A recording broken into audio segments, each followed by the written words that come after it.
Bom, boa tarde a todas e todos. A gente está começando a segunda sessão, né, do GT Outros Filmes.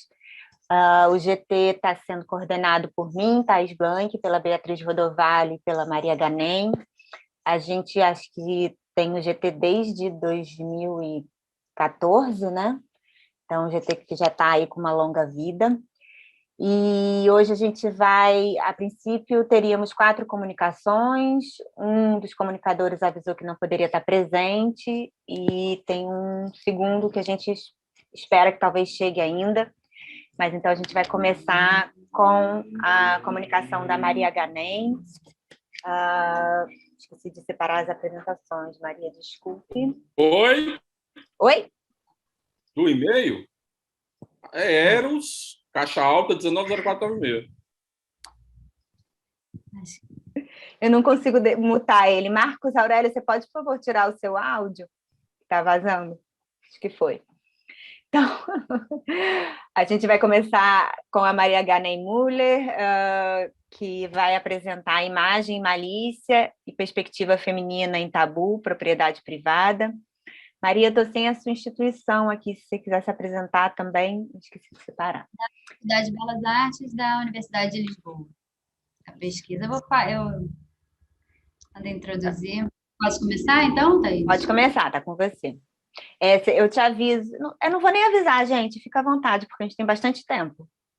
Tá bom, mas eu preparei 15 minutos, então pronto, vai ser mais ou menos isso. Vamos ver, mas vou bem devagar. Vai devagarzinho. Vamos nessa. Bom dia a todos, queria agradecer a presença de vocês, eu vou ler, porque para não me perder na comunicação. Então, é um privilégio poder partilhar esse trabalho aqui nesse encontro. Essa comunicação, ela resulta da minha tese de doutorado, chamada Found Footage na Era Digital, especificidade da montagem dos filmes baseados em arquivos amadores e familiares. Essa pesquisa teve um apoio da CAPES e foi defendida em setembro de 2020 na Faculdade de Belas Artes da Universidade de Lisboa e orientada pela professora e realizadora Susana de Souza Dias, que é também conferencista nesse encontro. Então, a metodologia de trabalho se deu a partir de uma abordagem teórico-prática que consistiu na elaboração de 3 curta-metragens, para além da pesquisa teórica.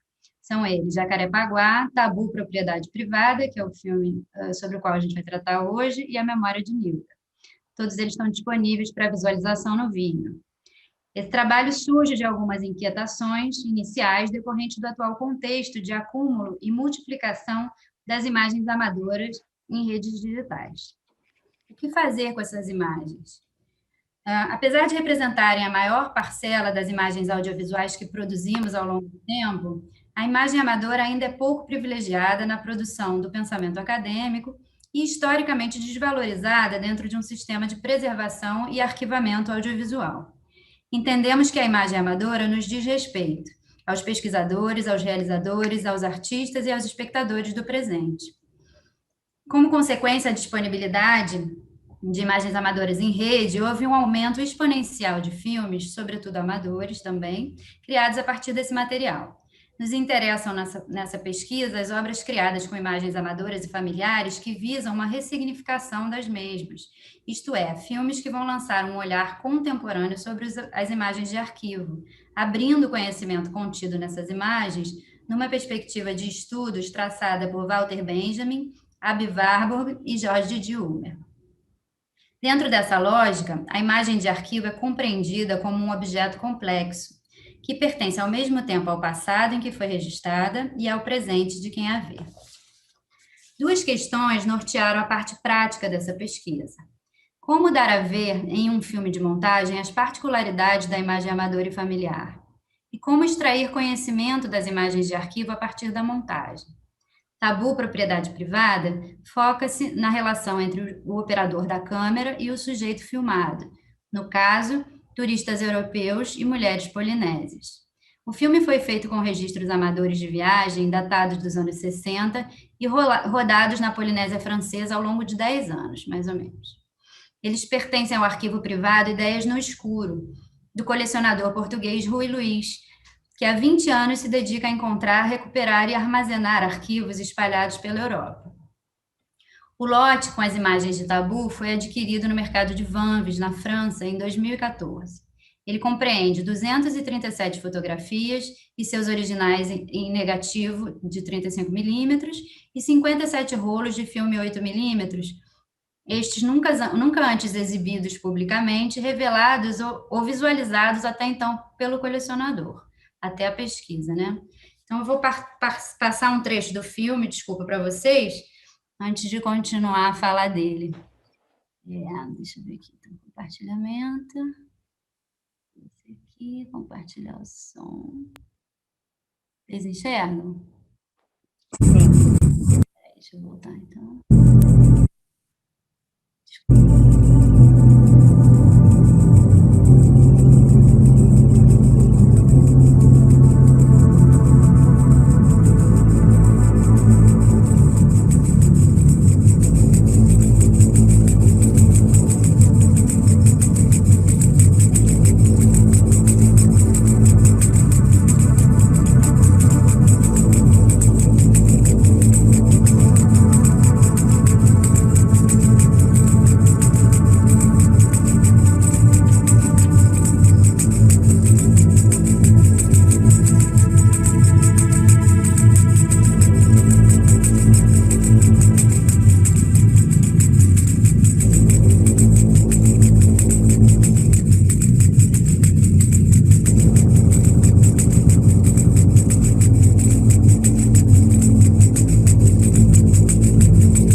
Pronto, deu para ouvir?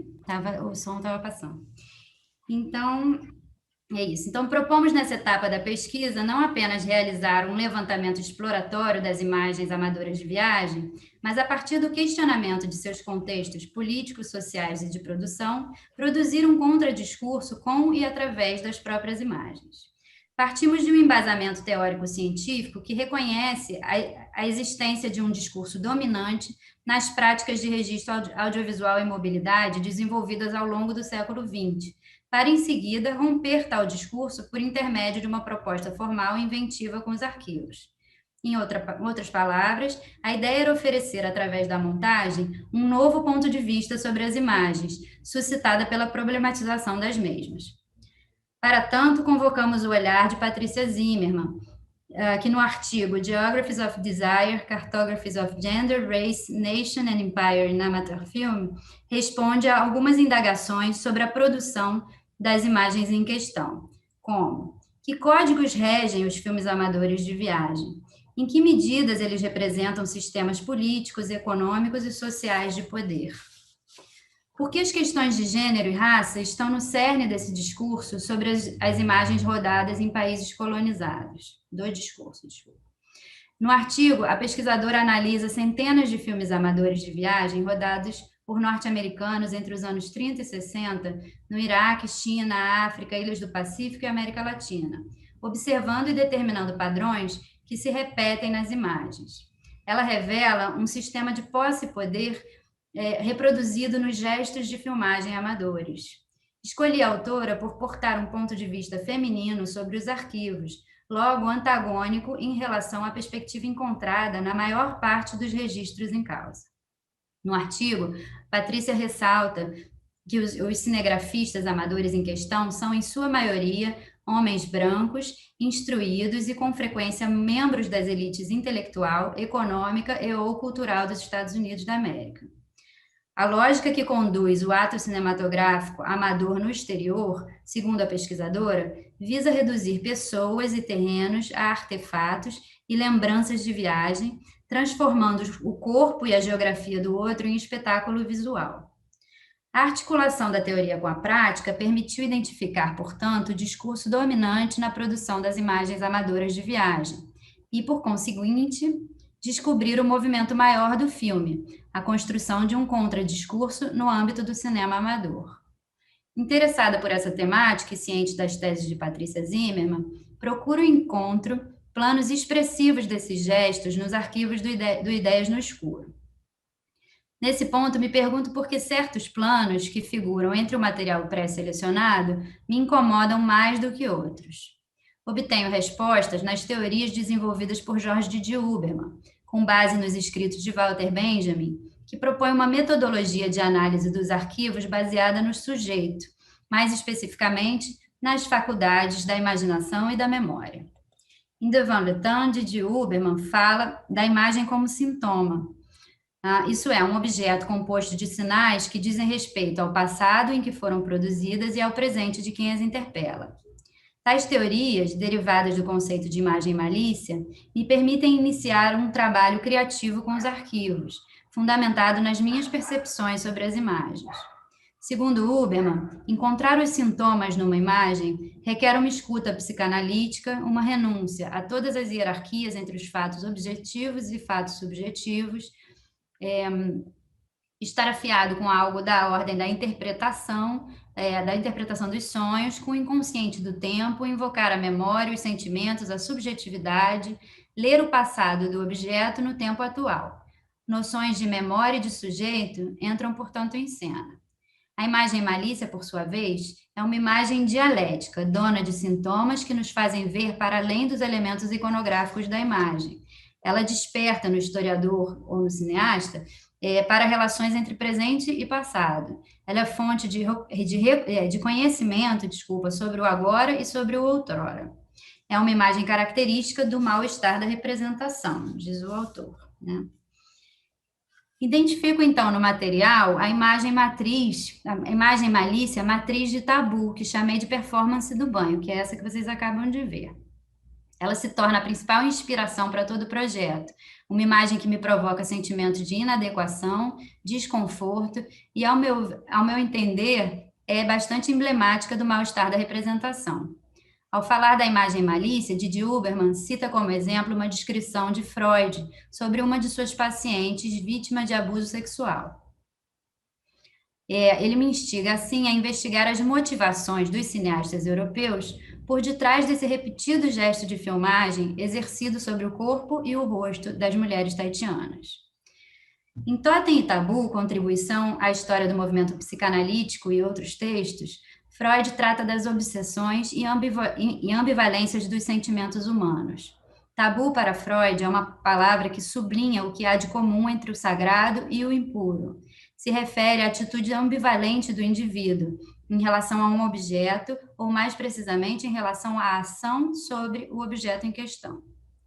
A ambivalência dos sentimentos dá origem na vida psíquica às chamadas neuroses obsessivas. Estamos nos referindo a uma proibição moral. O tabu é, antes de tudo, uma instituição social. Ele estaria, assim como as neuroses obsessivas, enraizado em questões de cunho sexual. Me pergunto, ter um relacionamento com uma mulher polinésia representaria um tabu para o homem europeu, no sentido de que este não podia, por imposições históricas, sociais, morais, apaixonar-se, casar-se, constituir família como a mulher do Tahiti, mas tão somente desejá-la, usá-la sexualmente, rejeitando-a enquanto mulher completa, tratando-a como um objeto passível de uso, de ataque, até apoderamento, via câmera cinematográfica, inclusive, e de afirmação de si, exercendo sobre esta uma suposta superioridade de gênero e de raça? Sem dúvida, foi essa a sensação que tive ao visualizar os inúmeros planos aproximados sobre as mulheres do Tahiti nesse trabalho. Defini, depois da performance do banho, uma série de parâmetros de montagem para o filme. Selecionei, em especial, imagens que mostram a interação entre os turistas e os nativos do Tahiti. E descartei os cartões postais paradisíacos ou cenas que retratam um imaginário das férias felizes em família. O meu incômodo em relação às imagens norteou a seleção dos planos, bem como a natureza selvagem do Tahiti, seus vendavais, tornados, chuvas e os animais carregados de simbologia nas culturas ancestrais, cobras, cavalos, burros, peixes, gatos. Os arquivos não seriam reempregados aqui com uma função indicial. A montagem vai obedecer a uma lógica inventada, que relaciona pessoas, lugares e eventos sem direta ou necessária conexão entre si. O filme foi montado a partir de uma seleção randômica das imagens que as organiza em 7 blocos imaginados.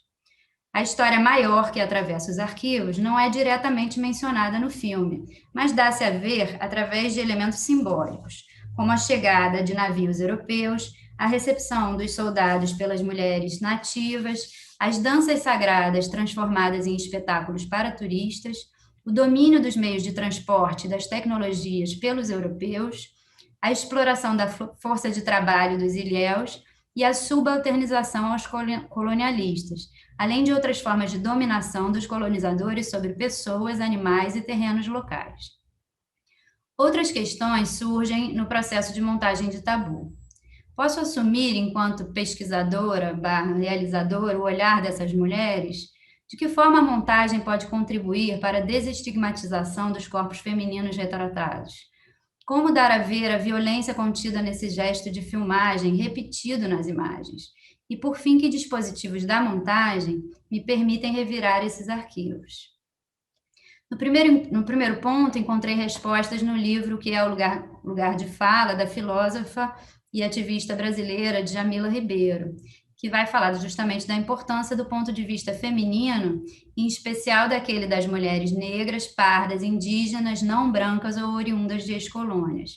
Ela defende um deslocamento do olhar do sujeito em lugar de fala, via perspectivas construtivistas de contradiscursos capazes de reparar desequilíbrios e desestabilizar a norma imposta pelo regime discursivo dominante. A perspectiva do filme Tabu, ou que podemos chamar do seu lugar de fala, é o ponto de vista da mulher tahitiana. O desmonte do olhar europeu, escondido por detrás das imagens, emergiu dessa tomada de posição, de uma decisão de tentar encontrar um ponto de vista perdido e complementar as imagens. Meu objetivo era dar voz a essas mulheres, ainda que de forma indireta, já que o filme não tem fala, né? Através da música original e da montagem do filme. Em relação às demais questões da montagem, assumi esse ensaio como uma experiência essencialmente sensorial, construída através da imaginação, do afeto e das emoções. E por uma escolha intuitiva, optei pela música como principal elemento narrativo, destinado a orientar o olhar expectante sobre as imagens de arquivo. Então é isso. Só para concluir, para dizer que essas imagens estão todas disponíveis no site do Ideias no Escuro, inclusive para futuras pesquisas ou futuros trabalhos criativos também. É isso, obrigada. Obrigada, Maria. Então, agora a gente vai passar a palavra para Beatriz Rodovalho, com a comunicação, o Cinema das Mulheres Indígenas no Brasil. Bia, vou pedir para você se apresentar também, instituição, essas coisas. Boa tarde a todas. Eu sou ligada à Universidade Paris III e à Universidade de Picardie Jules Verne em Amiens, na França. Vou compartilhar a tela.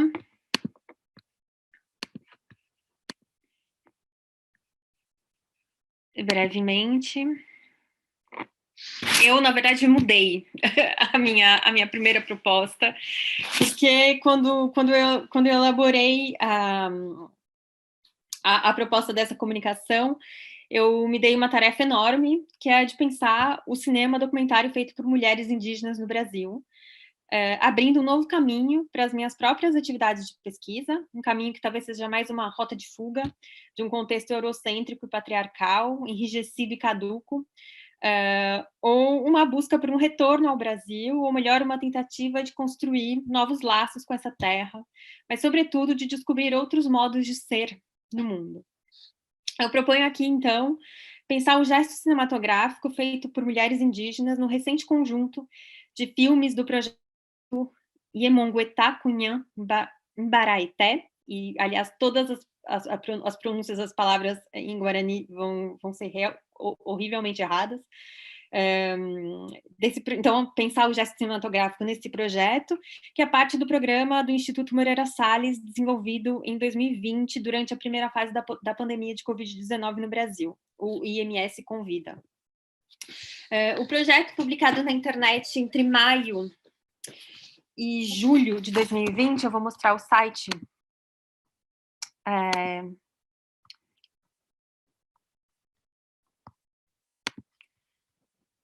Eu vou mostrar o site para vocês.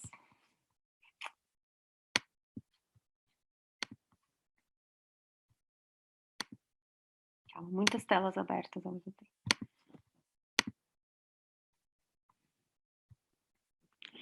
Então, o projeto publicado na internet entre maio e julho de 2020 reúne em 4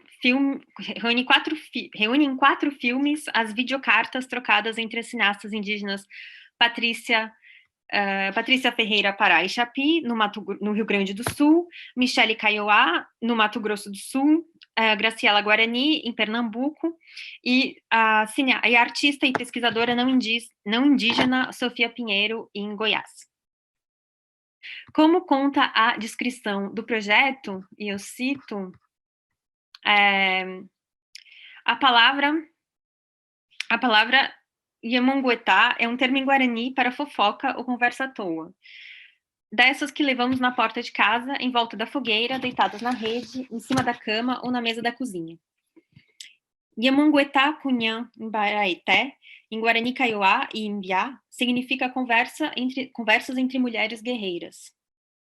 Fofocar remete à ação de resiliência e resistência ancestral de sobrevivência, em referência à antropóloga e curadora Sandra Benites, gesto feito por muitas gerações de mulheres indígenas e não indígenas para existir. Fim de citação. O vídeo torna-se, então, um dispositivo de fofoca,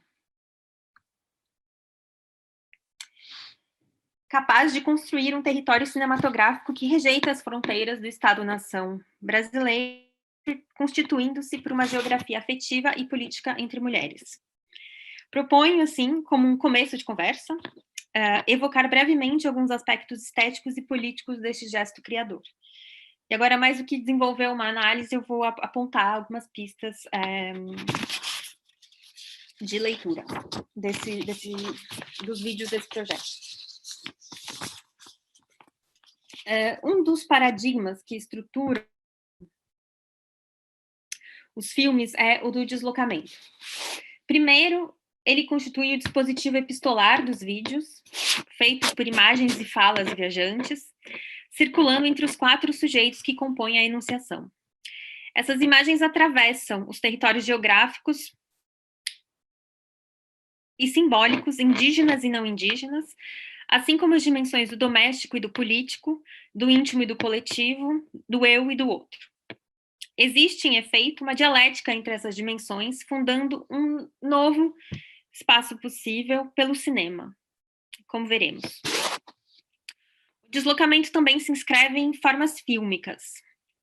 A câmera portátil, normalmente a do aparelho celular, está em constante movimento, inscrevendo a mobilidade do olhar e dos corpos das cineastas pelo espaço. Eu vou mostrar agora 2 trechos das primeiras conversas.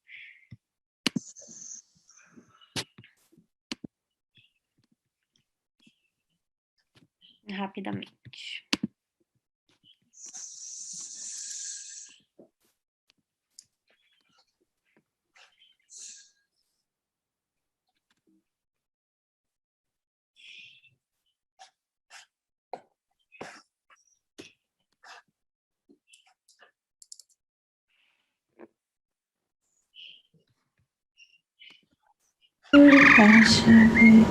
Apucava de Guacaranda, de Taperanda.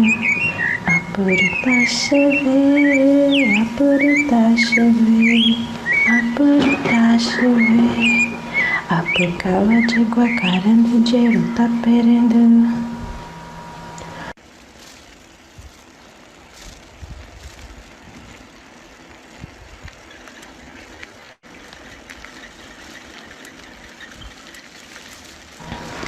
Patrícia, hoje eu vim dividir um pensamento com você.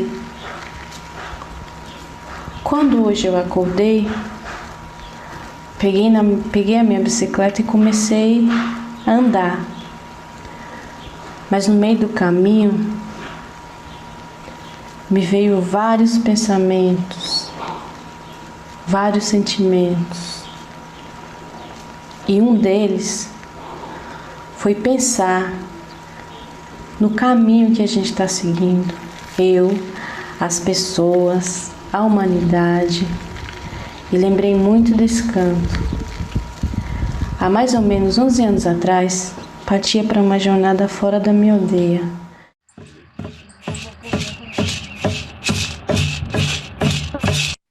Eu vou pular para a carta da Sofia, mostrar também mais alguns segundos. As artes. De que horário que é, filho? Das 7 a das 8 é a das representações das mulheres no cinema. Prioriza a sua alimentação. Tira o dia para sua saúde. Mãe, eu priorizei isso porque eu preciso disso para me dar uma ativação na minha tese. Olha, essa live, você do doxa, nós temos um doxa muito acentuado nas duas, sabe? A gente precisa trabalhar essa questão dos doxas. É importante, sabe? Essa coisa da alimentação é a base da nossa vida. Vamos priorizar isso, pensa nisso. Você dedica tanto seu tempo ao cinema, e aí é importante isso, mas volta um pouquinho para você. Passar a quarentena com a mãe é um processo mesmo, né? Ainda mais quando você já não mora com ela há muitos anos.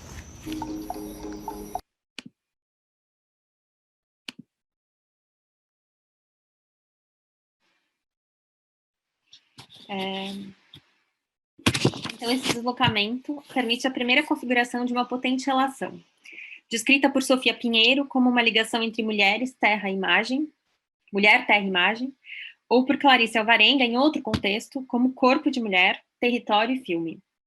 Por meio do vídeo, a subjetivação dessas cineastas é indissociável da afirmação de uma relação essencial com a terra e o território. Esse movimento físico do corpo-câmera e o movimento etnofilosófico, para usar um termo que elas empregam na descrição do projeto.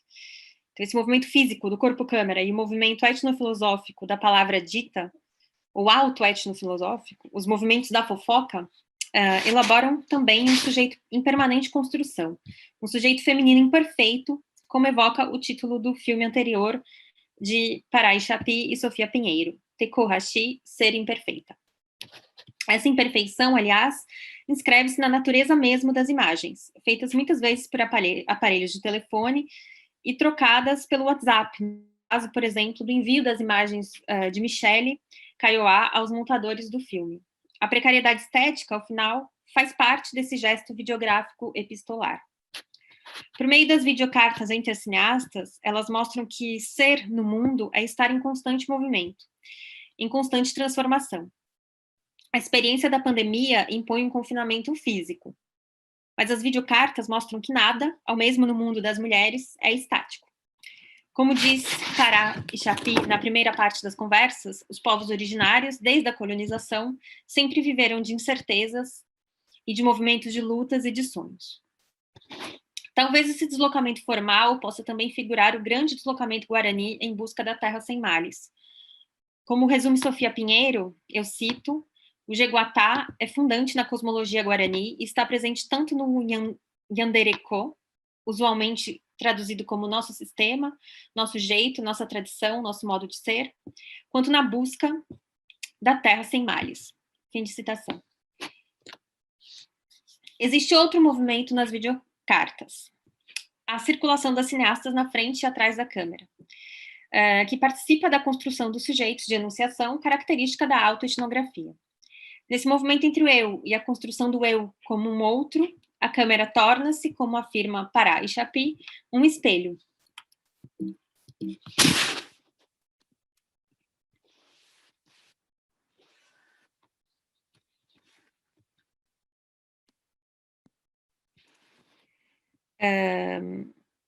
E aqui eu coloquei algumas imagens em que, literalmente, a câmera assume essa função de espelho. Então, uma câmera como espelho e diante do espelho é a imagem de uma afirmação do corpo feminino no espaço. Como afirma Graciela na segunda parte das conversas, eu cito, meu corpo tem histórias, marcas, sentimentos, memórias, poderes.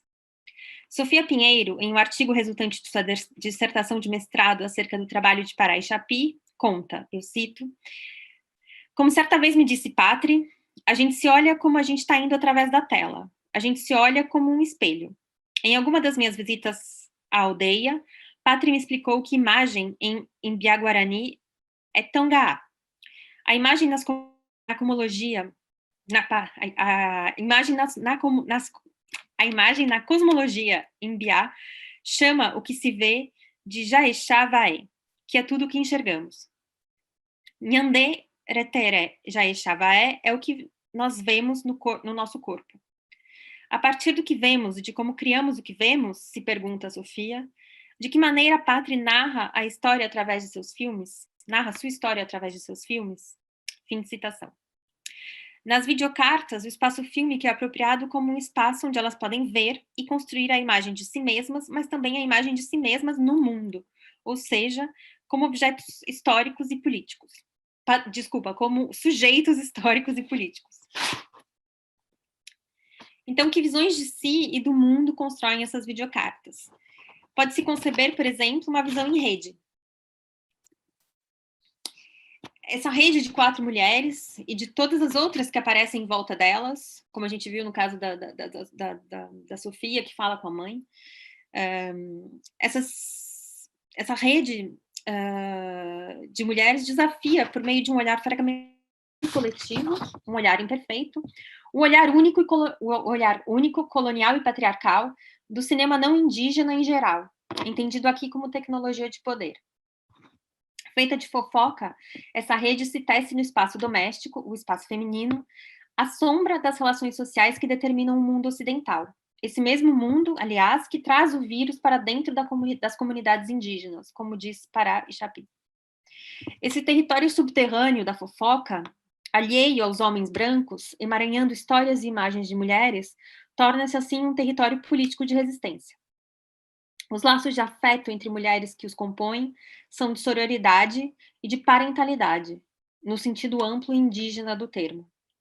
Além das transmissões entre Michele, Graciela, Patrícia e Sofia, vê-se nas videocartas das 4 cineastas a construção em imagem da transmissão generacional entre mulheres, entre filhas, mães, avós, tias, bisavós. Vou passar um trecho rápido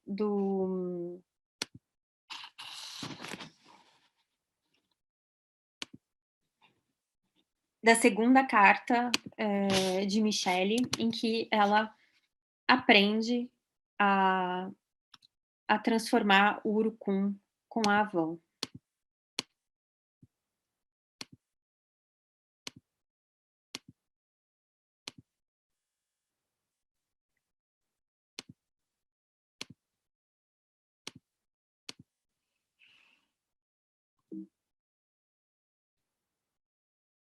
Açúcar. Eu fiz o fogo para ela. Vou voltar um pouquinho, é uma longa sequência. Então vou mostrar na panela e pega só aquele de vermelho, o semente do que ela jogou fora. E botou açúcar. Eu fiz fogo para ela. Aí botei na panela no fogo.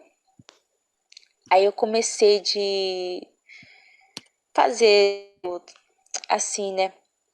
Aí eu tava cuidando do lado e ela também tava cuidando. E eu fiquei sentando ao lado dela até a gente começamos de fazer isso, foi 8 horas da manhã. Não. Vou tirar o som aqui e continuar. Então, esse mundo possível estabelecido pelas videocartas entre interior e aldeias é, assim, um mundo antipatriarcal e antineoliberal, fundado por ritmos naturais e por laços afetivos entre mulheres. Trata-se do mundo novo, convocado por Graciela em seu primeiro vídeo. Mundo por vir, reencantado e recontado por mulheres. As videocartas das 4 cineastas mobilizam visualmente a ideia de ligação entre mulheres. Entre as inúmeras figuras desses laços estreitos entre elas, ou figuras da sororidade, podemos destacar a circulação das imagens celestes, as imagens do céu, ou as imagens terrestres, as imagens da Terra, por exemplo, ou mesmo das imagens aquáticas. A alegoria da água, ou do meio aquático... então, outras imagens... Uma outra imagem interessante que faz a gente pensar na câmera como um dispositivo especular. Então, a alegoria da água, ou do meio aquático, como território comum, ou território de partilha, pode ser constituída pela leitura das cartas como montagem, ou como a montagem como método de leitura dos filmes. Entre todos os vídeos, as cineastas registram momentos carregados de sentido em imagens feitas em lagos, em rios, em cachoeiras, no mar, na pia ou no chuveiro.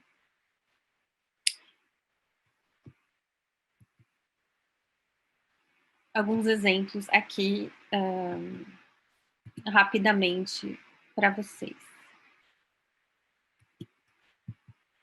Não sei se a gente tem tempo de mostrar mais Tem sim, Bia. Então, eu vou mostrar um trecho que, na verdade, é uma retomada de imagens feitas anteriormente, de uma viagem entre a Sofia Pinheiro e a Patrícia Ferreira para Ixapi, em que a Sofia fala de um banho de rio que elas tomaram juntas e que foi determinante para justamente transformar os laços de amizade e de colaboração entre elas. Também é um trecho um pouco longo, a gente não vai ver ele inteiro, mas vou mostrar um pouquinho dessas imagens também. De Rio, o Rio Cunhaperu, lá na aldeia Cunhaperu, onde você nasceu.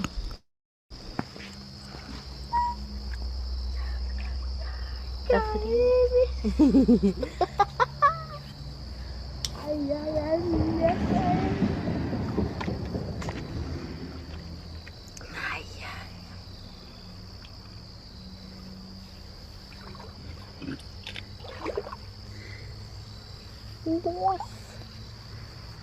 Esse banho de rio que foi um divisor de águas mesmo, para toda a nossa relação, por tudo que a gente viveu.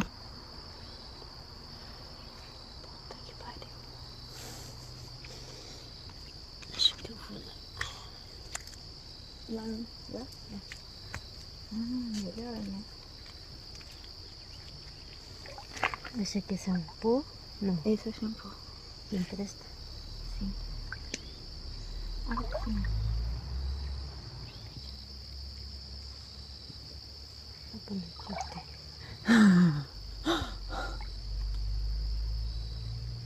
Mas esse aqui é o frasco dele mesmo? É.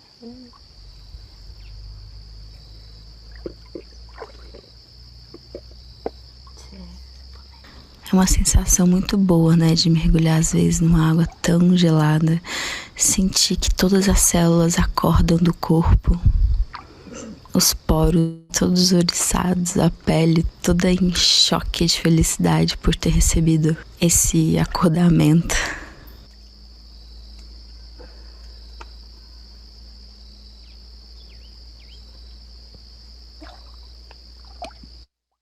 Claro que aqui é a narração da Sofia que ressignifica essas imagens desse encontro.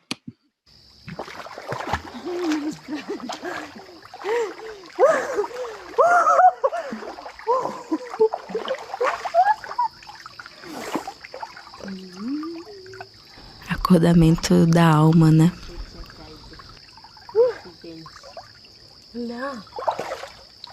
Olhando essas imagens agora, eu percebo como a sua calma, a sua destreza em lidar com água fria, a sua paciência e sabedoria em mergulhar, para que toda a sua brabeza, toda a sua falta de paciência fossem levadas embora.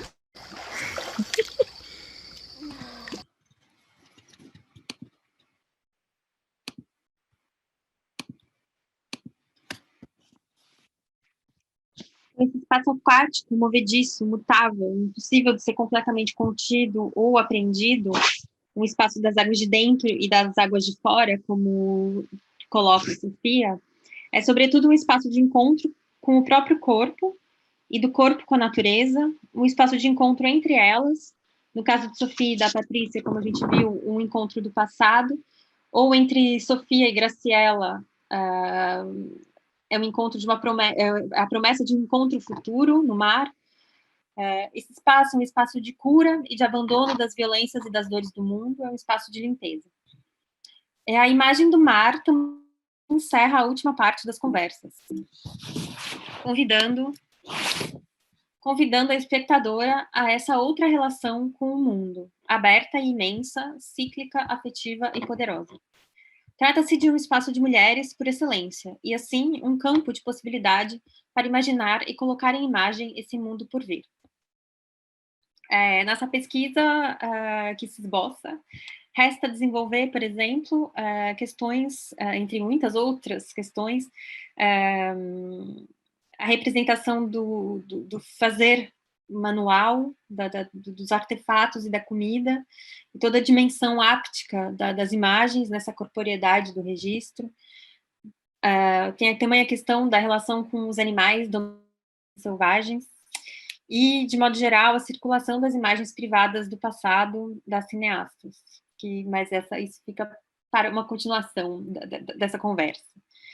Então, assim, para concluir, a partir desse primeiro olhar sobre esse conjunto de filmes, a partir desse começo de conversa, pode-se afirmar que o projeto Conversas entre Mulheres Guerreiras possibilita um olhar para uma dimensão privada da experiência do presente e da memória, que, por meio da montagem, torna-se política. Esse olhar é também necessariamente afetivo, poética e metodologicamente afetivo. E, pelo afeto e pelo cuidado entre mulheres, resiste-se aos processos e ao regime de violência que atravessam a história do Brasil e governam a representação hoje.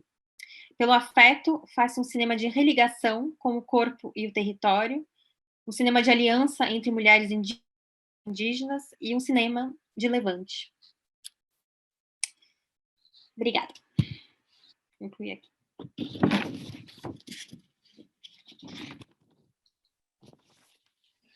Obrigada, Bia. A gente, então, a princípio, teria mais uma comunicação, só ter certeza que ele não veio, Jorge Flores, não apareceu aí com outro nome, né? Não. Então, a gente vai poder conversar com calma sobre as duas comunicações. Foi muito bom ouvir vocês duas juntas e uma depois da outra, porque foi quase que um plano e contraplano, né? Vocês trouxeram questões assim quase diametralmente opostas. A Maria pensando sobre essas imagens produzidas justamente sobre a perspectiva eurocêntrica, né, do corpo das mulheres, e a Bia trazendo essa reflexão sobre imagens produzidas pelas próprias mulheres indígenas. Eu não tenho perguntas, assim, eu não sei se alguém quer já perguntar, eu queria fazer um comentário, assim, na verdade, sobre cada uma das falas. O trabalho da Maria, sou suspeita até, né, já conheço há muito tempo o filme dela, não sei se a Bia já tinha assistido o Tabu, sempre já uso nas minhas aulas e tudo, e é muito gostoso o impacto que o filme cria nos alunos. E hoje foi bom eu te ver falar de novo, né? Já ouvi uma vez que eu tinha convidado a Maria para falar no CPDOC, mas a partir dessa outra perspectiva mais teórica, Maria. E eu adorei a forma como você trouxe o Didi Uberman e esse conceito de imagem-sintoma, que é um conceito que a gente, como pesquisadores, tenta utilizar, mas que não é fácil, né? Ele é muito bonito, assim, potente, mas na pesquisa é muito difícil você, de fato, ter esse olhar para as imagens. E eu acho que na montagem, na realização, você conseguiu isso de fato, assim, eu achei interessante como você conseguiu concretizar esse conceito da imagem-sintoma num gesto de montagem, a partir do teu olhar e da organização que você fez desses arquivos. Eu acho que sempre tem uma pergunta assim, sobre a diferença do arquivo bruto, né, o que você encontrou e a forma como você ressignifica ele. Talvez você pudesse falar um pouco depois dessas diferenças, né, de sentidos e tudo. E para Bia, eu fiquei pensando, assim, para quem conhece o teu trabalho já há mais tempo e vem acompanhando, inclusive, no grupo, e porque você começou falando falando de onde partiu essa nova pesquisa. Eu fiquei pensando que é muito interessante, porque você ficou muitos anos se debruçando sobre imagens que são essencialmente desterritorializadas, né? Essa questão do território era uma questão para você no teu trabalho central, mas a partir da perspectiva da desterritorialização, e agora você está se debruçando sobre imagens que são por o território, né? Então, eu fiquei pensando assim nessa dinâmica do teu próprio processo de pesquisa. O IMS fez milhões de filmes incríveis nesse período da pandemia, né? Eu acho que realmente estão deixando um legado cinematográfico, mas eu não tinha visto, não conheço esse das cartas, acompanhei outros e não vi, então foi um prazer imenso poder ver, assim que terminar aqui eu vou assistir os filmes. E aí, eu acho que você podia falar um pouco, talvez, sobre o que você espera a partir daqui, assim, se a tua ideia é trabalhar só com esse projeto, que acho que já coloca muitas questões. Uma questão que eu achei interessante também, que você não trouxe em nenhum momento, como chave de análise das imagens, o conceito de filme-carta, né, que é um conceito já tão... Seria talvez a primeira forma da gente olhar para esses filmes, né? Retomar a questão do filme Carta, do Jonas Mekas, né? E aí seria exatamente a gente também reproduzindo como pesquisadores um olhar talvez europeu. Eu não sei se isso foi de propósito ou se foi sem querer. Se foi de propósito, eu achei acertado, assim. E é isso, são comentários, gente. Acho que vocês podem comentar se o que eu falei suscita alguma questão e depois a gente abre para perguntas.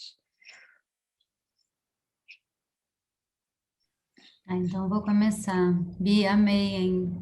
Muito legais essas imagens. Também não conhecia, quero assistir.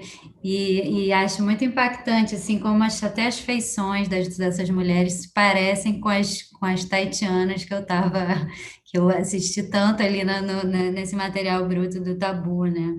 É impressionante como esses povos nativos se encontram aí em algum lugar genético e de formas de vida também, né? Em relação aos comentários da Thaís, pois o Didi Uberman, na verdade, para mim foi assim um grande, fez todo sentido relê-lo depois de botar a mão na massa, né, nas imagens, e ele foi o que me possibilitou assim realmente iniciar esse processo com as imagens, né, o processo criativo, porque até então eu ficava muito travada nessas definições, né, dos planos, dos olhares, eu estava muito com procurando esses gestos que a Patrícia tanto fala, né, nos filmes de viagem, mas eu não entrava com a minha subjetividade, então, para interpretar essas imagens, e eu acho que é o salto mesmo, né, quando você vai montar, né? Você tem que assumir alguma posição em relação aos arquivos, né? E eu não sei, eu acho bastante misteriosas também as definições dele, porque ele traz justamente essas questões da subjetividade, da imaginação, e do sujeito e da memória, né? Mas é impressionante como faz sentido quando você resgata a sua própria experiência de vida, né? Eu acho que a gente já até falou sobre isso. Eu estava muito sensível nessa época. Primeiro que eu estava morando em Lisboa e pela primeira vez me vi um pouco como imigrante, né? De uma ex-colônia. Claro que assim, um contexto completamente diferente, né? Do que das mulheres taitianas, mas eu mesma estava vivenciando um deslocamento, vamos dizer assim. E estava nesse lugar, talvez, de mulher de ex-colônia, enfim, numa terra, e com todas as consequências que isso traz, né? Numa terra não em Portugal, né? Que é muito, para a gente, para os brasileiros, é muito forte também esse deslocamento.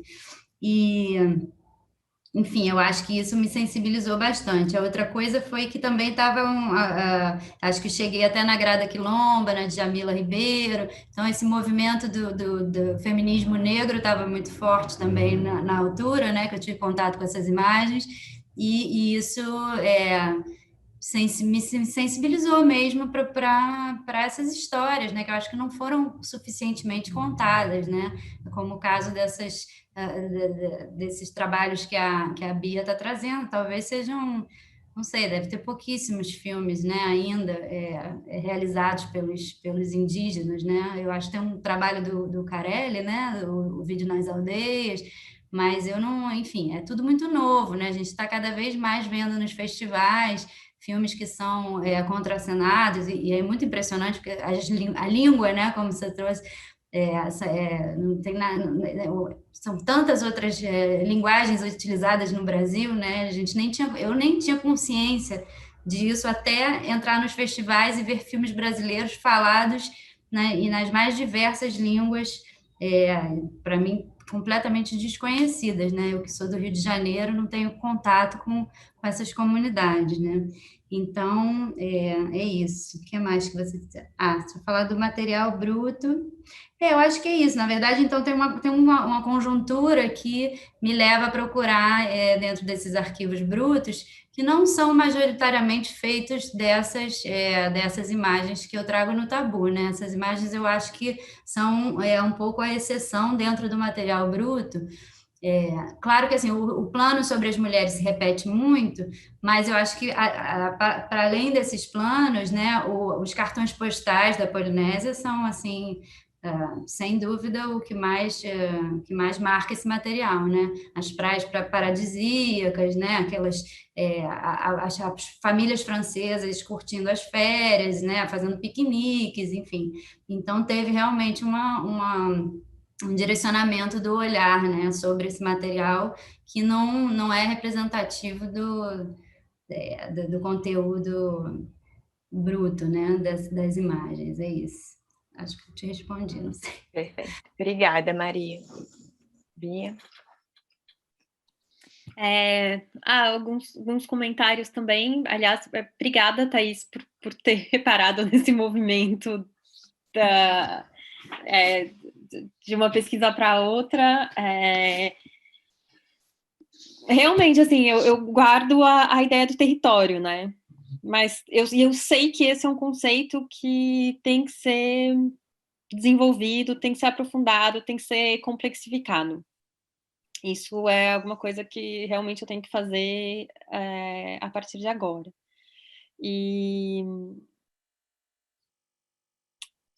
Então, você falou do que eu não usei, enfim, as teorias sobre o filme Carta. Talvez tenha sido um movimento meio natural, assim, de tentar se afastar um pouco do que já se sabe e de procurar o que é novo para mim, pelo menos, o que é novo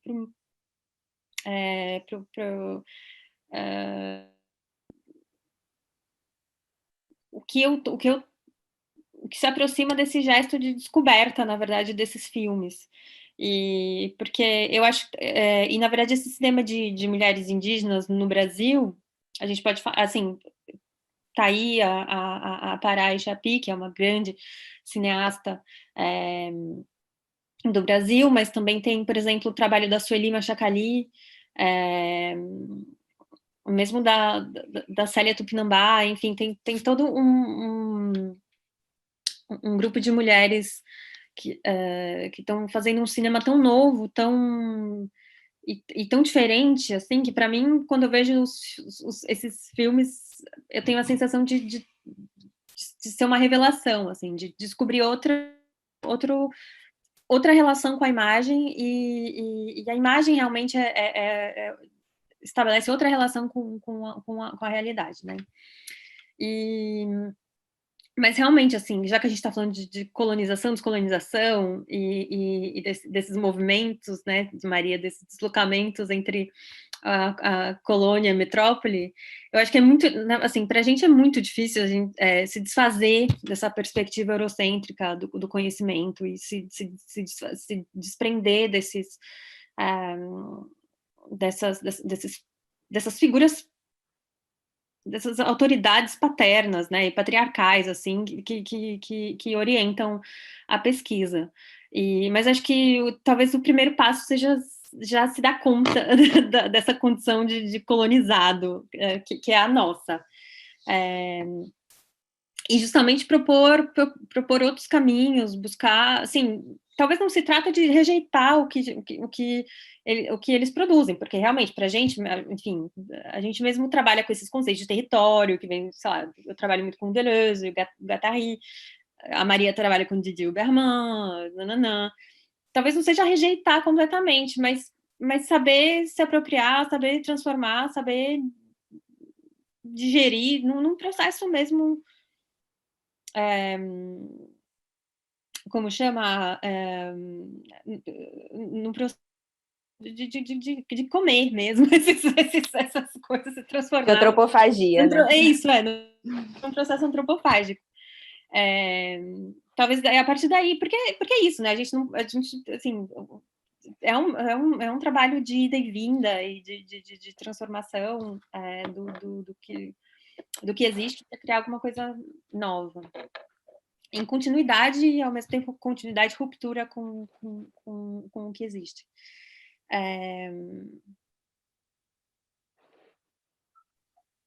Aí eu perguntei também dos caminhos da pesquisa agora, assim, o que você imagina, já que é uma pesquisa que está iniciando? Então, para mim, assim, eu sei que eu sou, para mim é uma descoberta, para mim é uma revelação, mas eu sei que, assim, esse caminho já está, assim, já foi aberto há muito tempo pela Sofia, que tem um trabalho incrível, a Sofia Pinheiro, que tem um trabalho incrível de pesquisa e de criação com o cinema indígena, tem a Clarice Alvarenga, justamente, enfim, outros pesquisadores que já pensam o cinema indígena do Brasil há bastante tempo. Mas, para mim, então, eu acho que assim, eu iria pela descoberta mesmo, pela tentar definir exatamente o que é esse outro território de imagem no cinema indígena no Brasil. Tá ótimo. Obrigada, Bia. Alguém gostaria de colocar alguma pergunta? Pode falar, Cíntia. Olá. Bem, eu gostei muito das duas apresentações e achei muito interessante, efetivamente, esse contraponto, né, entre elas, como colocou a Thaís. Eu tenho uma questão que eu acho que a Thaís já colocou, mas que eu acho interessante retomar no sentido de pensar essa dinâmica no filme da Maria, na apresentação da Maria, essa questão da agência dessas personagens, né? Desses sujeitos femininos, porque me parece que você está em busca justamente de imagens que resistem, né? De imagens que resistem a um olhar dominante.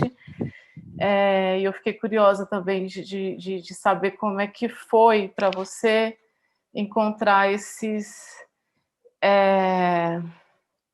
espaço de resistência e de uma agência dentro de um contexto de um olhar colonial. Ao mesmo tempo, tem duas questões assim que me surgiram a partir dos dois filmes, que é a relação com o banho e com a água, porque eu acho que está nos dois filmes. E aí eu fiquei pensando muito assim também como é que foi, né, para Maria essa questão de chegar nesse lugar da performance do banho, e talvez aí esteja, né, um espaço de uma possibilidade dessa agência, e também desse, né, como que a Bia vê esse lugar, né, dessa presença da água e do banho nesses filmes de mulheres indígenas. Enfim, a gente sabe que a água tem toda uma relação, né, em diversas culturas com essa dimensão do feminino, das mulheres. E uma outra questão também que me surgiu foi em relação ao próprio conceito de filme amador, porque nos filmes de cartas das mulheres indígenas tem muita coisa que vaza ali e que parece justamente borrar um pouco essa fronteira do que é efetivamente esse filme amador. Quando começaram as imagens, por exemplo, eu tive uma sensação assim, de que alguém estava falando com o microfone ligado, né? Então, e isso acontece também no plano ali do banho, que elas têm um discurso ali articulado, mas tem algo que parece que vaza, que não está previsto exatamente, e que, de certa maneira, parece remeter a essas imagens domésticas e vistas como amadoras, né, e entendidas como amadoras. Então, essa dimensão ficou um pouco borrada para mim, vendo os dois filmes, assim, as duas apresentações, esses trechos dos filmes. Enfim, seriam essas as questões.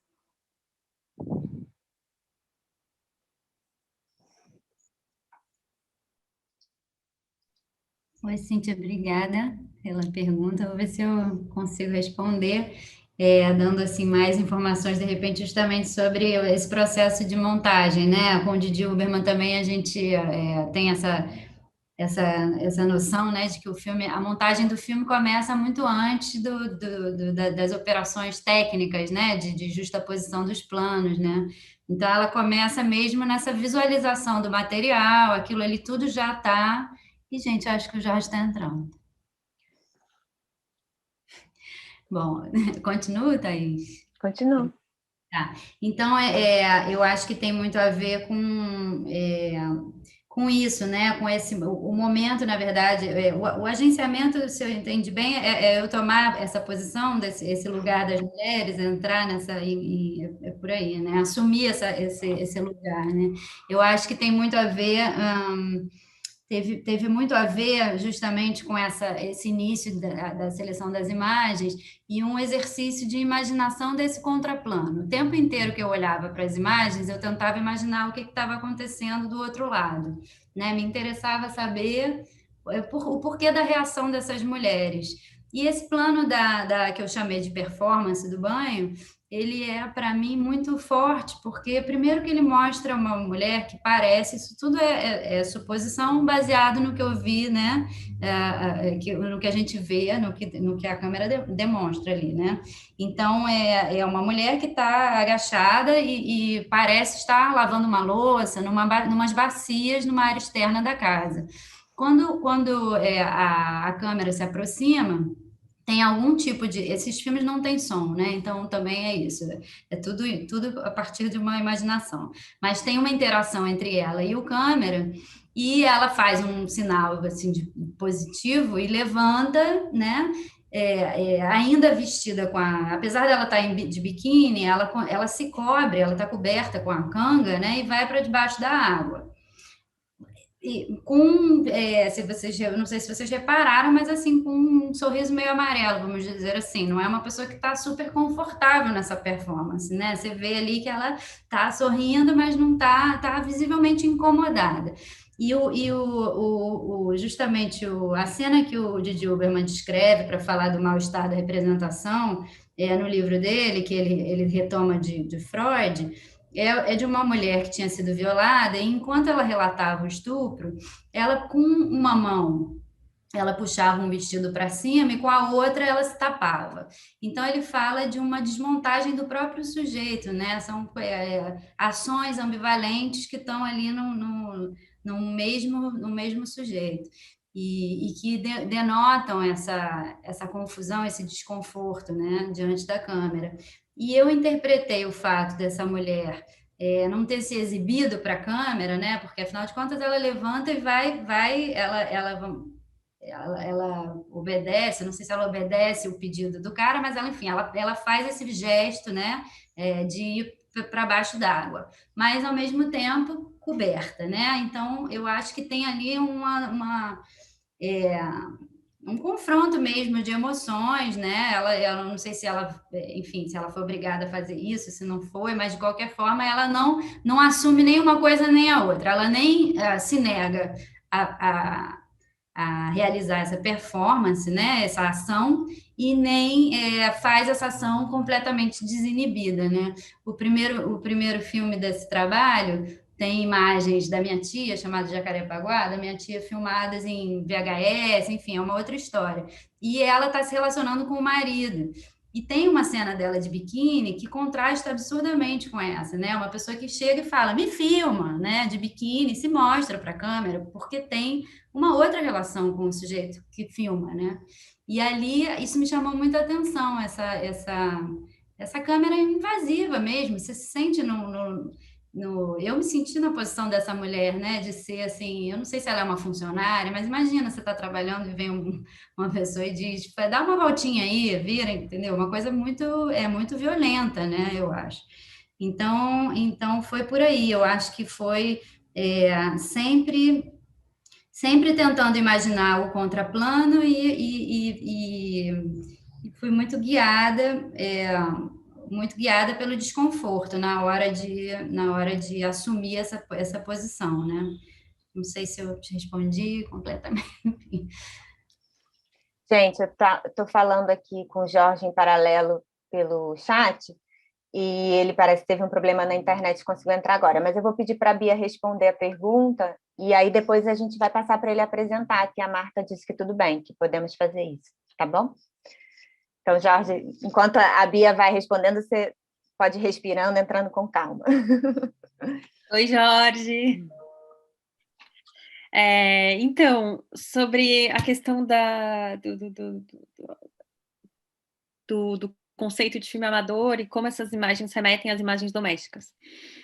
Eu acho que elas... Bom, claro que existe realmente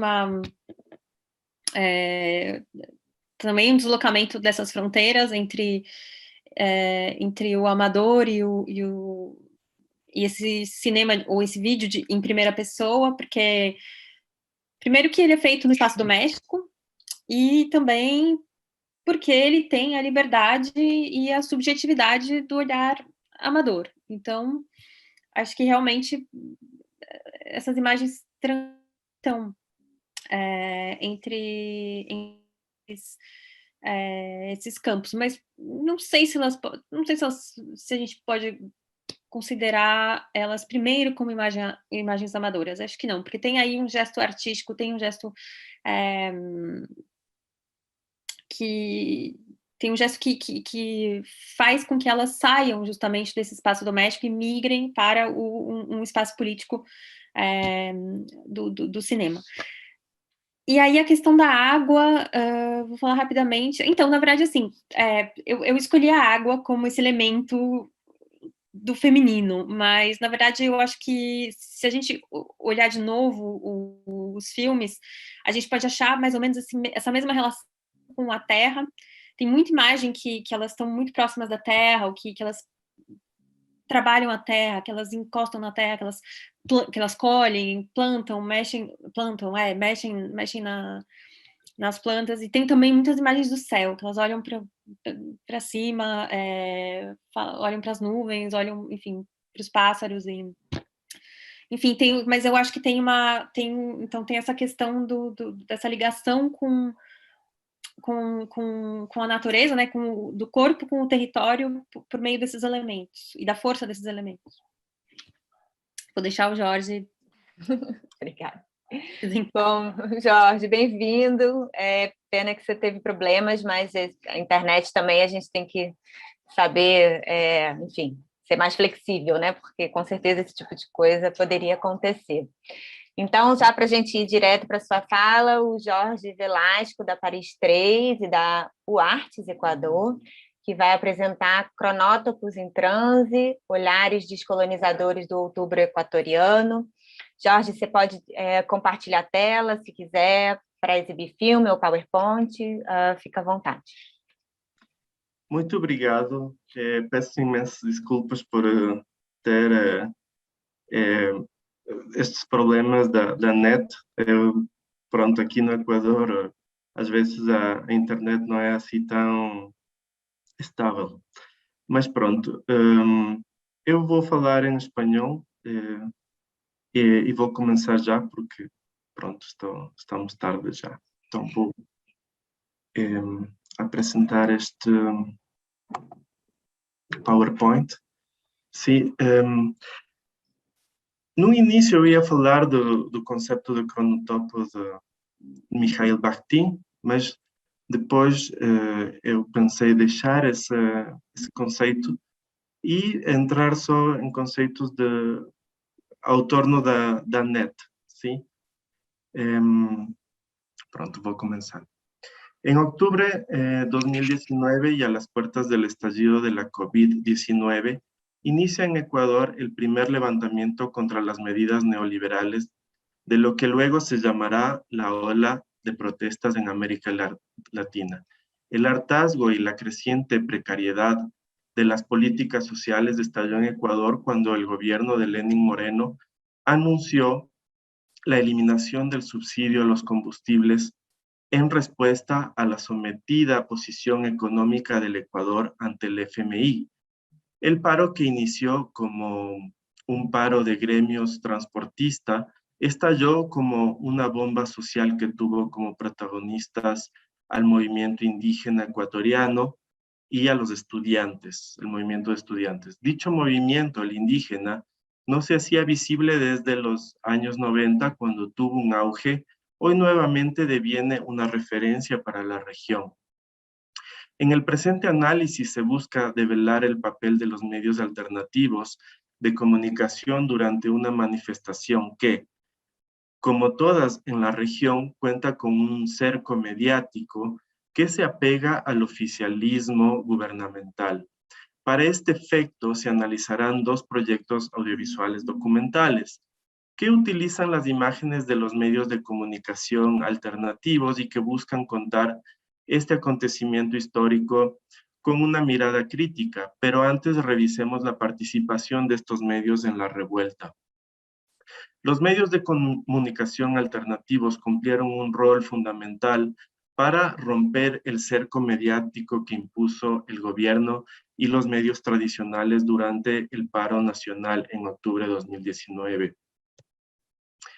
Dado que la cobertura realizada fue siempre desde el lugar de los hechos, con todos los riesgos que esto implica, en más de una ocasión, fueron agredidos por la policía y las Fuerzas Armadas. En algunos casos, incluso sufrieron disparos. Pese a ello, la cobertura no paró. Tras lo sucedido, gran parte de la opinión pública reconoció que los medios tradicionales cumplieron un rol clave para descolocar las movilizaciones, reduciéndolas a actos vandálicos, saqueos o confabulaciones políticas que buscaban desestabilizar al país con la ayuda de Venezuela, Cuba y las guerrillas colombianas, creyendo que no existirían fisuras, imágenes frágiles registradas por celulares que ponían en duda su versión de los hechos. En este sentido, la comunicación no es neutral. Los grandes medios dieron el espaldarazo a las medidas económicas, plegando al discurso de la oligarquía ecuatoriana, tomaron posición del lado de la clase que motivó el paquetazo, incumplieron con el código deontológico que todo periodista jura defender, mantener la verdad de los hechos. En otras palabras, todos quienes estuvieron ahí tomaron posición frente al paro nacional, unos del lado de los opresores y otros del lado de los oprimidos. Los medios alternativos buscaron romper el cerco mediático con textos cortos, hashtags, transmisiones en vivo, videos, audios, etc., muchas veces al calor de los hechos, sobreponiendo carencias tecnológicas e incluso de práctica de tecnologías, mediante un proceso de aprendizaje colectivo con los sectores populares, lograron difundir su punto de vista de los acontecimientos. La Fundación El Churo y el medio digital comunitario Wambra TV presentaron al relator especial para la libertad de expresión de la Comisión Interamericana de Derechos Humanos, CIDH, un informe sobre la situación de los medios comunitarios digitales y alternativos en el contexto del paro nacional, durante una visita oficial de la Comisión a este país. Allí denuncian la estigmatización de medios comunitarios y alternativos por parte de periodistas y medios de comunicación comerciales, así como ataques informáticos que impidieron publicar información sobre las protestas. En el informe entregado a la CIDH, las organizaciones de medios comunitarios denunciaron que periodistas y medios de comunicación dedicaron editoriales, reportajes y crónicas para deslegitimizar el trabajo de medios comunitarios y de organizaciones de derechos humanos. La existencia de un contexto de marcada confrontación en el cual se producen descalificaciones y estigmatizaciones constantes genera un clima que impide una deliberación razonable y plural sobre todos los asuntos públicos. Además, en el informe se señala que el portal web de Wambra TV sufrió ataques informáticos y se identificó la presencia de inhibidores de señal cerca de la zona de conflicto. En ambos casos, el efecto fue la dificultad para publicar información sobre las protestas. Otros aspectos de los ataques fueron las agresiones físicas por parte de las fuerzas públicas a manifestantes, el hostigamiento y limitación del acceso a información pública, así como la censura en medios públicos. Las organizaciones solicitaron a la Relatoría de Libertad de Expresión que inste al Estado a garantizar el trabajo de medios comunitarios alternativos y digitales y que se desista de generar mensajes que estigmaticen, a este sector de la comunicación, al relacionarlos con grupos violentos, subversivos y generadores de noticias falsas. Mensajes que colocan a estos medios y a sus comunicadores en una situación de vulnerabilidad, temor y restringe su trabajo de cobertura y generación de información. También solicitaron al gobierno que garantice el acceso a medios comunitarios a información sobre los hechos sucedidos en el contexto del paro nacional en todo el país de forma clara y transparente. Por último, los medios comunitarios exigieron que los medios públicos garanticen la diversidad de voces en la cobertura que se realice sobre las protestas y se garantice la pluralidad que promuevan un amplio debate sobre lo sucedido. Veamos entonces el rol del Internet y los medios alternativos en la protesta social en términos generales. Según Ralph Schroeder, profesor del Oxford Internet Institute de la University of Oxford, considera que el Internet da forma a la cultura principalmente en términos de nivel micro de las rutinas diarias. Aquí, el Internet y especialmente las redes sociales crea relaciones de conexión más densas y frecuentes, o más bien ataduras a las personas y a la información.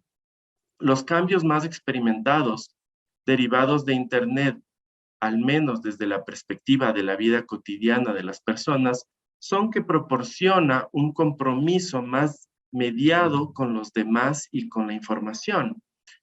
Estos cambios, sin embargo, no tienen repercusiones dramáticas a nivel macro.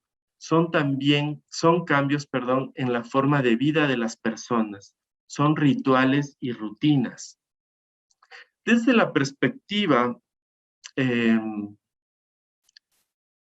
desde la perspectiva del cambio social a largo plazo, las consecuencias más importantes de Internet están relacionadas con la política. Internet empuja a los medios hacia una mayor diferenciación, encapsulando a las personas en relaciones mediadas desde arriba, incluida una mayor focalización y capacidad de respuesta de las élites, permitiendo desde abajo un mayor compromiso y participación. Una vez más, el aumento de la mediación enfrenta la restricción de los límites de atención de los usuarios.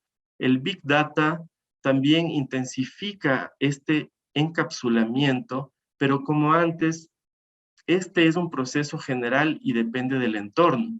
En India y China, como también en Ecuador, los teléfonos inteligentes se están convirtiendo en la forma dominante de acceder al Internet, lo que significa que los enfoques de Big Data habilitan diferentes servicios.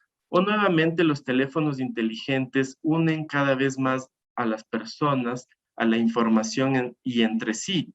pero en caso de estos dispositivos, también puede limitar el compromiso en comparación con el acceso a través de computadoras. Es decir, los celulares limitan el compromiso que la gente tiene en relación a la información que lee en Internet. Sin embargo, incluso si gran parte de la comunicación y la información políticas se transmite en línea, vale la pena tener en cuenta que la mayor parte de la respuesta política y las aportaciones aún se realizan a través de los medios tradicionales, los periódicos y la televisión, en lugar de los nuevos medios digitales.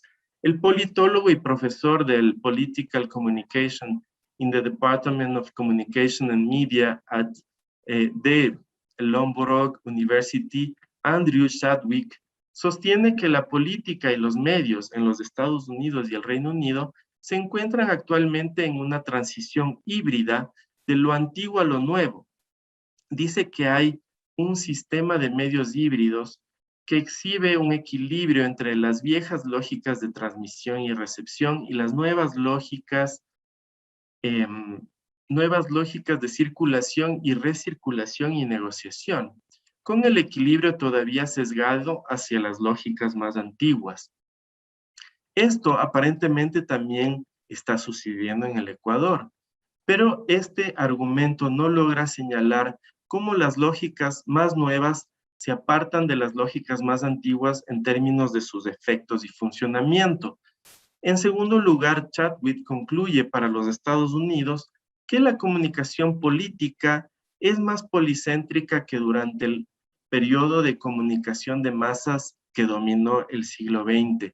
Las oportunidades para los ciudadanos comunes están en equilibrio más grandes que lo que eran, aunque son principalmente los activistas políticos y los interesados en la política quienes pueden marcar la diferencia con los medios más nuevos.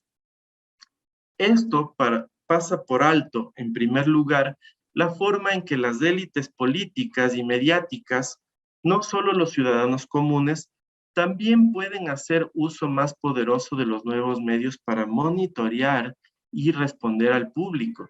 Y segundo, que los nuevos medios cambian no solo a aquellos que son activos e interesados en la política, pero también pueden desviar la atención y la agenda hacia nuevas fuerzas políticas, incluidos los famosos outsiders políticos, que pueden utilizar los nuevos medios para eludir los tradicionales. Pero más allá de este argumento y volviendo a la idea de que los actores sociales pueden marcar la diferencia con los nuevos medios, como el movimiento indígena y los estudiantes en el Ecuador, los cineastas ecuatorianos ligados a este movimiento se perciben a sí mismos como activistas políticos que tienen la responsabilidad de, por un lado, participar activamente en el registro de las protestas y de utilizar imágenes extraídas del Internet y de las redes sociales para la creación de sus films, y por otro, difundir en los espacios tradicionales de distribución y exhibición cinematográfica las agendas políticas de estos movimientos y la importancia de los nuevos medios para los cambios sociales en el mundo contemporáneo. En este sentido, cabe preguntarnos qué tan consciente son los cineastas de las élites políticas y mediáticas que también hacen uso de los nuevos medios para desviar la atención hacia sus intereses utilizando la Big Data y otras estrategias. La respuesta está sin duda en la comprensión que tengan del concepto de encapsulamiento digital que propone Schroeder y de su capacidad de evidenciar y volver visible esta problemática en sus relatos cinematográficos y en su discurso político, más allá de la confianza ciegas en las imágenes que registran en dispositivos móviles y que transmiten por Internet a través de los medios alternativos. Hasta el momento, hay 2 proyectos cinematográficos en estado de producción que buscan retratar el paro nacional de octubre de 2019 en el Ecuador. El proyecto Postdata de Juan Martín Cueva devela desde lo íntimo y familiar la continuación de una primera entrega que narra a su hijo el Ecuador de su tiempo. En Postdata, Cueva vuelve a narrar un Ecuador desde 2019, esta vez en las protestas sobre medidas que afectan a la gran mayoría de gente y gobiernos menos soberanos. Este proyecto está todo construido con imágenes extraídas del internet, justamente de las propuestas de este paro. Y después tenemos un proyecto que se llama Del Páramo, de Esteban Barrera y Luis Herrera y Patricia Yayico, de un colectivo de documentalistas que formó parte de estos medios alternativos que registraban este paro nacional en Ecuador del 2019. Entonces, ellos mismos, digamos que eran uno de estos nuevos medios que estaban transmitiendo también imágenes a través de redes sociales y del internet. Bueno, no sé si tenemos tiempo tal vez para ver un poquito de estas películas. Por favor, Jorge, vamos assistir. Obrigado. Vamos tentar.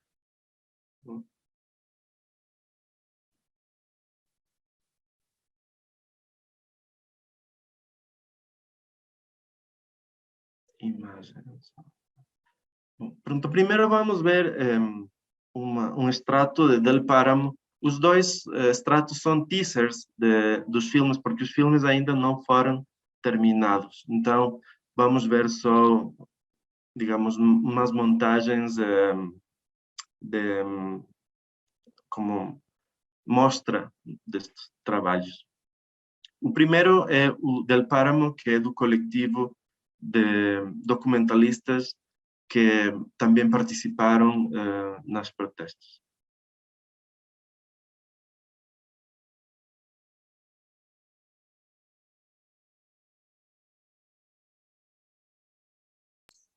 Tá sem som, Jorge, não sei se não tem som mesmo. Deve ser, acho que você tem que parar de compartilhar a tela e compartilhar de novo. Pois é. Vou fazer. Peço desculpas por isto. Vamos ver. Share sound screen.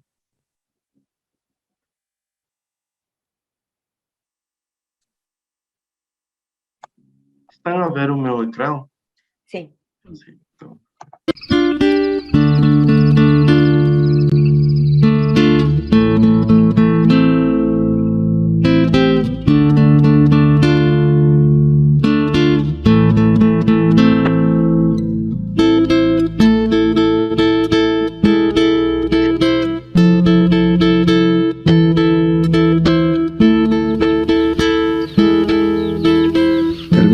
Van a recordar su nombre y pues no solamente nos deja una herencia, nos deja un dolor para todos los ecuatorianos, en especial a mi familia.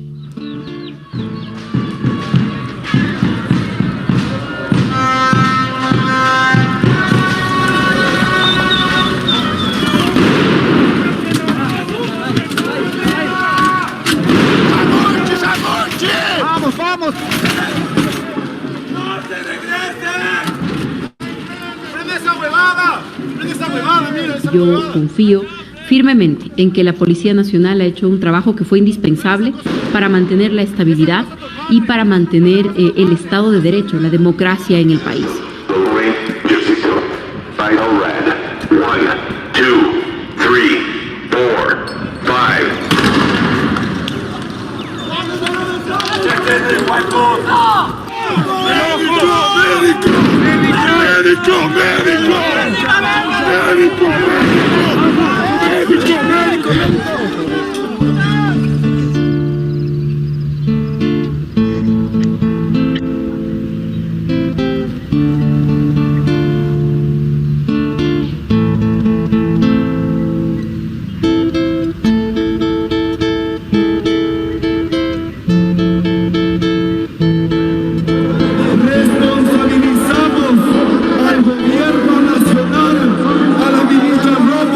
Al ministro de Defensa Carrín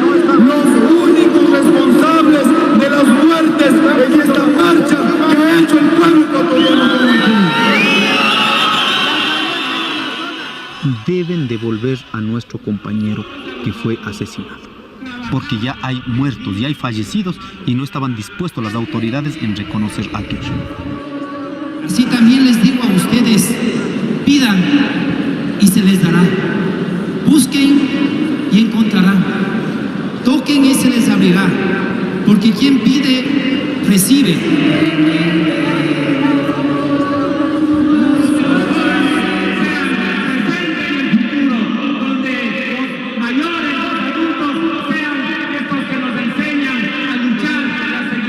La enorme mayoría de la población elogia la posición del presidente Moreno, que es una posición valiente. Ecuatorianos, la eliminación del subsidio a los combustibles es una decisión histórica. Estamos hablando de atentados terroristas. Eso tiene que ser reprimido al máximo. Indio encontrado, indio encarcelado. Indio preso. ¡No les importó! ¡No les importó, no ves! ¡No les importó! Hay mujeres que están estos helicópteros, estos tres helicópteros. No les importó nada. No les importó. Donde que les podíamos informar lo que los otros medios no daban a esas informaciones, le tapaban las voces de las personas, cómo estaban viviendo en el paro. Están mintiendo diciendo que estamos agrediendo. La gente nos avisa que están viendo la televisión. Televisoras, eres uno de los mentirosos.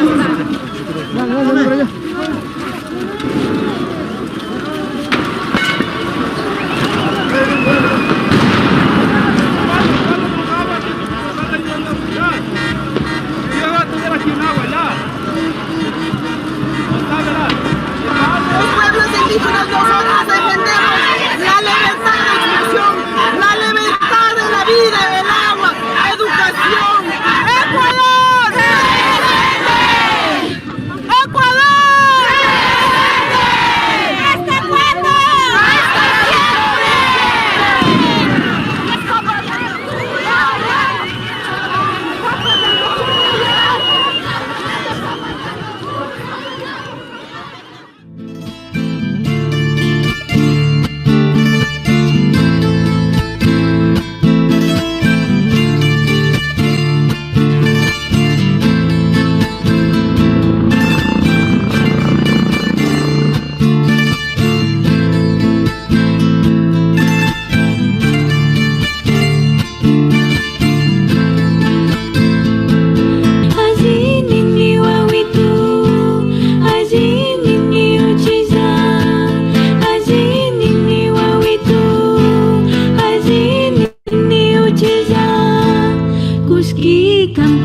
Pronto, este é o documentário do COPDOCS, a Cooperativa Audiovisual, e depois vamos ver agora só 2 ou 3 minutos de um filme de um cineasta equatoriano também, que aborda, digamos, a problemática desde um ponto de vista mais do documentário autorreferencial, mas utilizando também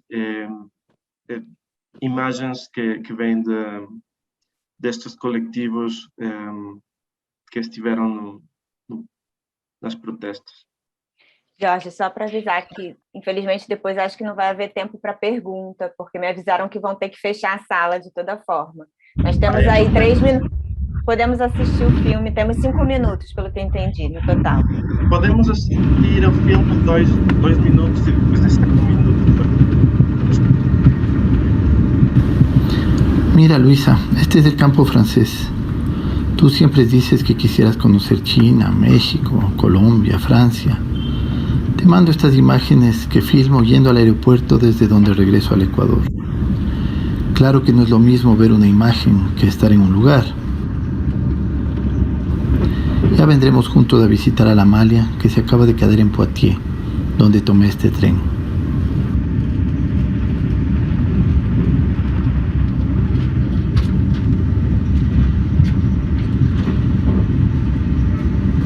Se me vienen a la mente imágenes de lo que acaba de pasar en el Ecuador, en el último octubre.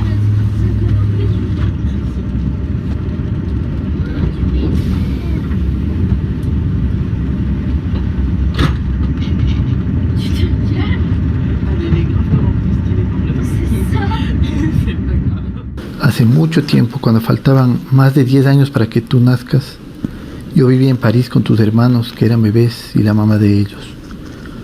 Hice un documental en el que le contaba al Joaquín y a la Amalia sobre América Latina, nuestra tierra de origen.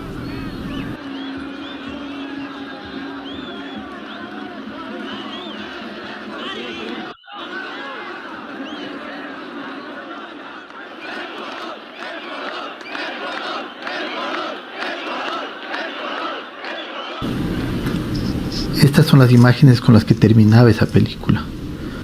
Se acercaba el fin de siglo y estábamos convencidos de que las cosas iban a cambiar.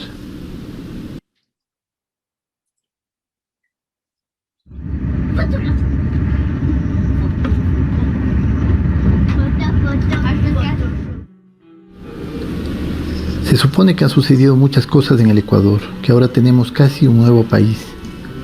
Sin embargo, las imágenes puestas las unas junto a las otras muestran una realidad que parece casi no haber cambiado nada.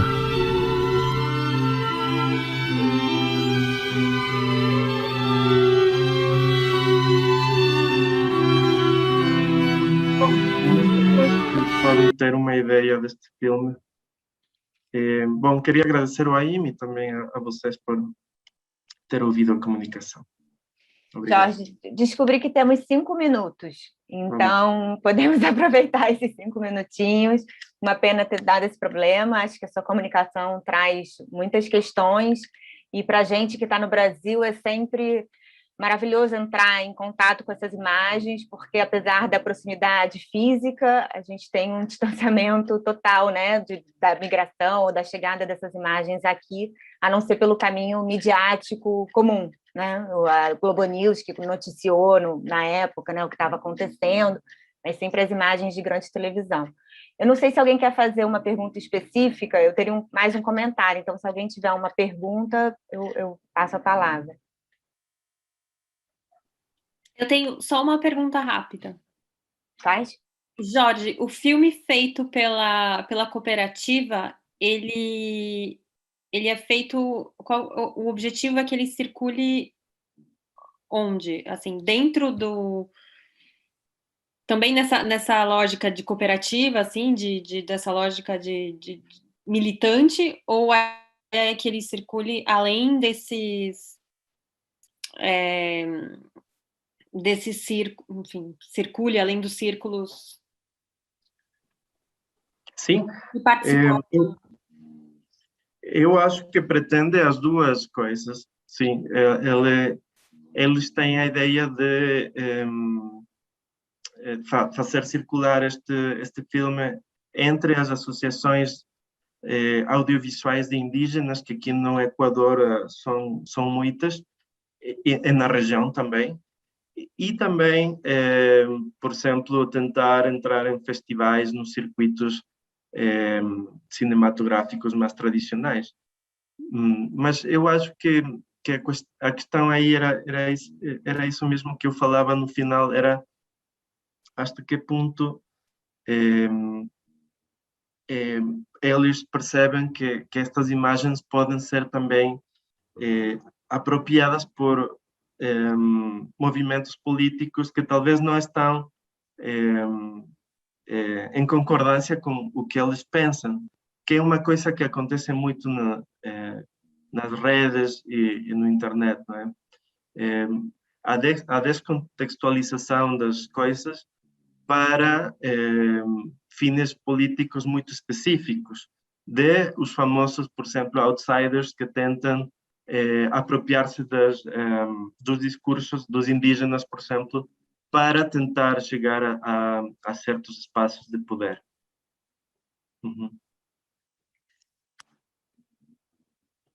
Alguém mais?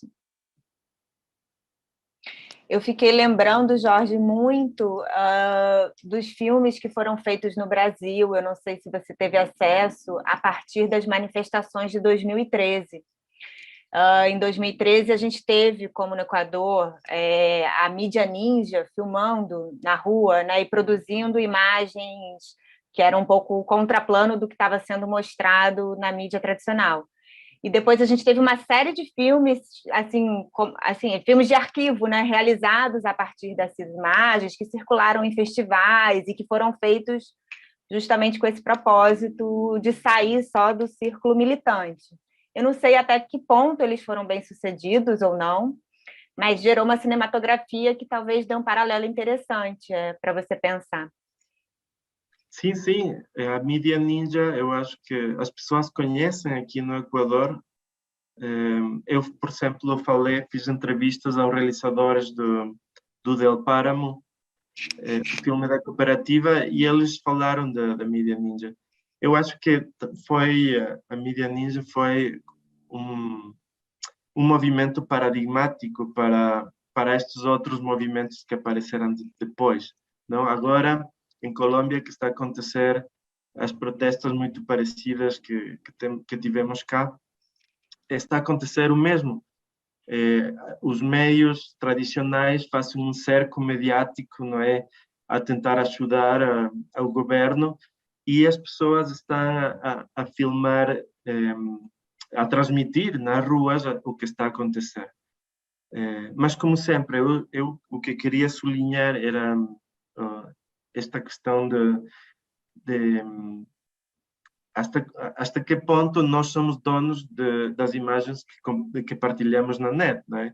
E hasta que ponto essas imagens podem depois ser utilizadas para outros fins. E se os cineastas, não é, que talvez são os realizadores de imagens, os que fazem imagens, se eles estão conscientes e eles estão a prevenir as pessoas, a comunidade, o país, se eles estão a fazer esse trabalho de pensar as redes sociais e de fazer explícitas estas ideias de que as imagens podem ser utilizadas com outros fins. E é um trabalho fundamental se a gente pensar mais uma vez no paralelo com o Brasil, como as redes sociais foram apropriadas, principalmente o WhatsApp, pela direita, né? E todas essas imagens que circulam, fabricadas por amadores também, dentro desse outro circuito. A revista Estudos Históricos, depois eu posso mandar para vocês, a gente publicou, eu vou encerrar, um artigo sobre as redes bolsonaristas e as imagens produzidas, muito interessante, porque ele ficou infiltrado nos grupos de WhatsApp bolsonaristas e fez uma análise das imagens que circulavam. Bom, gente, infelizmente temos que encerrar a sessão. Muito obrigada pela presença de todas e todos. E amanhã, às 6h30 da manhã do Brasil, a gente tem o último encontro do GT do AIM. Se todo mundo puder voltar, quem sabe a gente retoma essas questões com calma no último encontro.